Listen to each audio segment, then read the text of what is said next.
Assalamualaikum warahmatullahi wabarakatuh. Saya Nurul Mausufi dari kelas IAT 5A.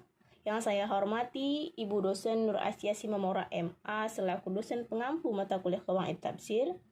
Di video ini saya akan menjelaskan satu kaidah dari beberapa kaidah dasar memahami ayat Al-Quran dari buku Qawaid Tafsir karangan Khalid Ibnu Utsman As-Sabti. Adapun kaidah yang akan saya jelaskan yakni kaidah urutan yang kelima, yaitu tentang amr.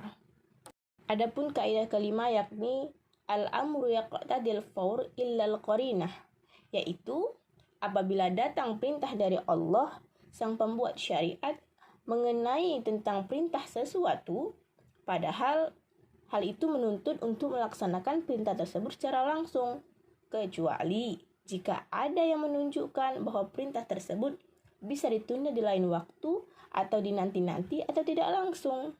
Jadi makna qarinah di sini yaitu pengecualian terhadap sesuatu. Adapun tawdi'ul qaidahnya atau penjelasan kaidahnya yakni idza sadara al-amru min syari' fa inna dzalika yaqtadi imti'al al-ma'mur bihi mubasyarah illa iwajida 'ala man yadullu 'ala tarfi. Jadi setiap perintah pasti menunjukkan atau menuntut kelangsungan gitu, atau disebut dengan mubasyarah tadi, kecuali ada hal yang menunjukkan untuk meninggalkan atas sesuatu tersebut.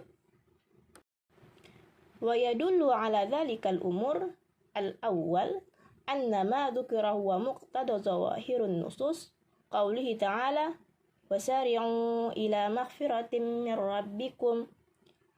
Quran surah Al-Imran ayat 123. Qaulihi ta'ala fastabiqul khairat. Al-Baqarah ayat 148. Jadi, adapun perintah lanjut untuk keberlangsungan dikerjakan dan ada alasan kata yang menunjukkan perintah itu tidak langsung karena ada beberapa hal. Yang pertama, bahwa apa yang disebutkan memang itulah sebenarnya makna zahir nasnya. Contohnya yang saya sebutkan tadi, Quran surah Al-Imran ayat 133, Na'udzubillahi minasyaitonirrajim. Wasari'u ila maghfiratin min rabbikum wa jannatin 'arduha as-samawati wal ardh u'iddat lil muttaqin. Artinya, dan bersegeralah kamu mencari ampunan dari Tuhanmu dan mendapatkan surga yang luasnya seluas langit dan bumi yang disediakan bagi orang-orang yang bertakwa. Jadi penjelasan dari Quran surah Al-Imran ayat 133 tadi, antara taat dan taubat itu jangan ditunda-tunda sampai tua atau sampai ajal datang.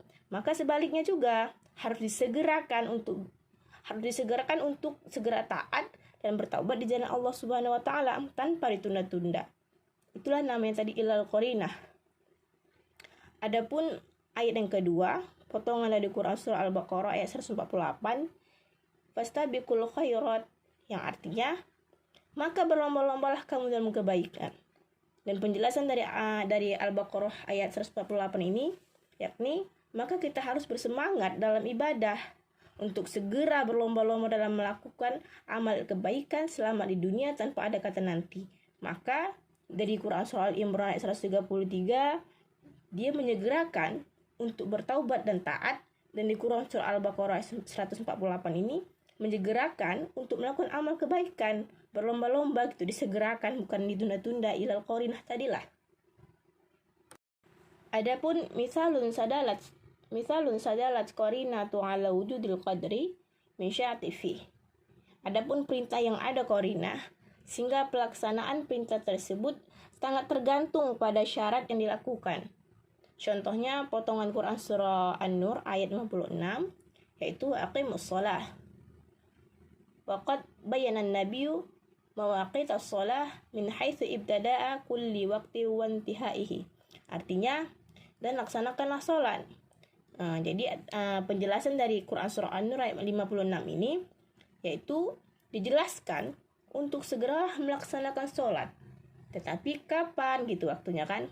Yakni ketika sudah masuk waktu sholat atau azan, dan dalam artian bukan melakukan sholat di setiap saat, tetapi ada aturannya yang telah ditentukan oleh syariat atau aturan agama Islam.